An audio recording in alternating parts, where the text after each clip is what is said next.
अपराध घडला तो माझा. अपराध घडला तो माझा. आपला धर्म पण नीट करता आला पाहिजे ना. आता 5 सांगितले ना, 5 पांडव आहेत ना, किती आहे का? आणि 5 कर्म आपल्या देहामध्ये येतात. धर्माने पहिलं सांगितलं, माझ्याकडे जो छंद ग्रताचा मज भोवला, मला नको नको त्या क्रियामध्ये अडकलो, त्याच्यामुळे मला का सर्वस्व लाविले पणाला. आणि या ध्येयबुद्धीमुळे आणि बायकोमुळे सगळं सोडावं लागतं बरं का. महाभारत कळते ना, आई बाप सोडायचे, नातेवाईक सोडायचे, सगळं सोडायचे, हे मंडळ घेऊन फिरायचे, लय अवघड आहे.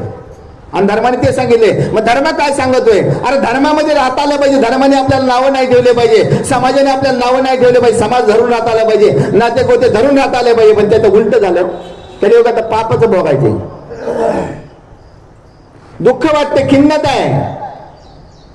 आणि या खिन्नतेला तर काय असेल तर भगवंताने सांगितले गेले, मग तुला काय केलं पाहिजे? ध्यानी धरून वागता आला पाहिजे. पण आमचं ते ध्यान देऊच देत नाही ना, कारण तेच दूषण लागले. कुणामुळे? ध्येयबुद्धीमुळे लागलं. आणि वरून आपली जर पत्नी तेवढ्या सामर्थ्यवान जर असेल, या दूषणामधून सोडण्यासाठी भगवंत उभा राहतोय. मग धर्माने सांगितलं, त्या छंदामुळं माझी अवस्था घडली गेली, सर्व सुमे काय केले? पणाला लावलं. हा माझा अपराध झालेला आहे. या जन्मी आईचे झाले, गत जन्मी काय घडले, कृष्ण सख्या तू सांग भले स्पष्ट करून.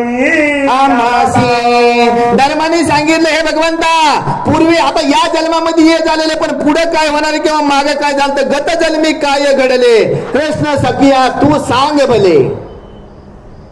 आता ही दुःख बघतोय ना आम्ही, तर आमचं सगळ्याचं मिळून मागच्या जन्मामध्ये काय झालंय एवढं जरी सांगितलं, ते आम्हाला त्या दुःखापासून किंवा त्या खिन्नतेपासून बाजूला होता येणार आहे. अशी विनंती त्या भगवंताची कुणी कृष्णाची धर्माने केली. स्पष्ट करून या आम्हा, स्पष्ट सांग. असं काही कोणी ठेवू, हे वाचल्याने असं होणार आहे, ते सांगितल्यानं तसं होणार आहे, मग असं वागल्यानं तसं होणार. स्पष्ट स्पष्ट बोला. म्हणजे काय बोलायचे ते बघा. देवाला काय सांगितलं? धर्माने बोलता आलं पाहिजे, आपला धर्म करता आला पाहिजे. मग धर्मराजा कोणाला? त्या भगवान गोपाल कृष्णाला बोलतायत. कृष्ण म्हणे ऐकयाचा आता द्रौपदीची सांगेल कथा, पूर्वजन्मीची तिची व्यथा, अपराध तिने केला तो.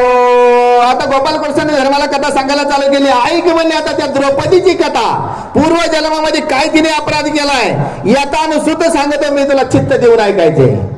कसं ऐकायचंय?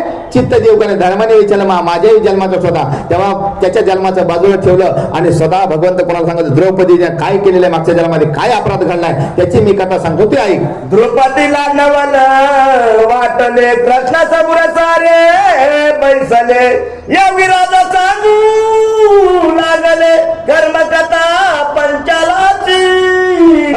द्रौपदीला नवल वाटले, सर्व योगी कृष्णा पुढे बसले आहे का नाही? सगळेचे सगळे योगी कोणा पुढे बसले होते? कृष्णा पुढे बसले होते. भगवान गोपाल कृष्णा पुढे बसले होते. मग त्याच्यामध्ये जिने काय काय सांगितले, योगीरा सांगू लागले कथा, कर्म कथा. कोणाची? पांचाळीची कथा सांगू लागली होती.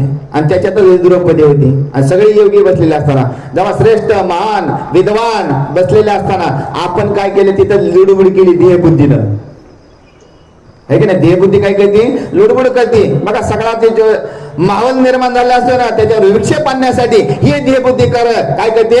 कांड केल्याशिवाय राहत नाही. अशी ही कर्मा कथा ऐकण्यासाठी तिथं पाचली होती. कोणती?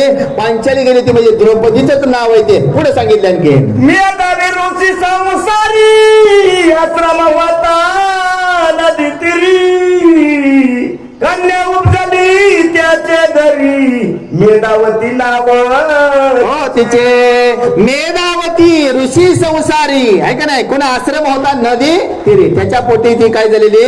मेधावती नावाची कन्या जन्माला आलेली आहे. आणि तीच मेधावती द्रौपदी झालेली आहे.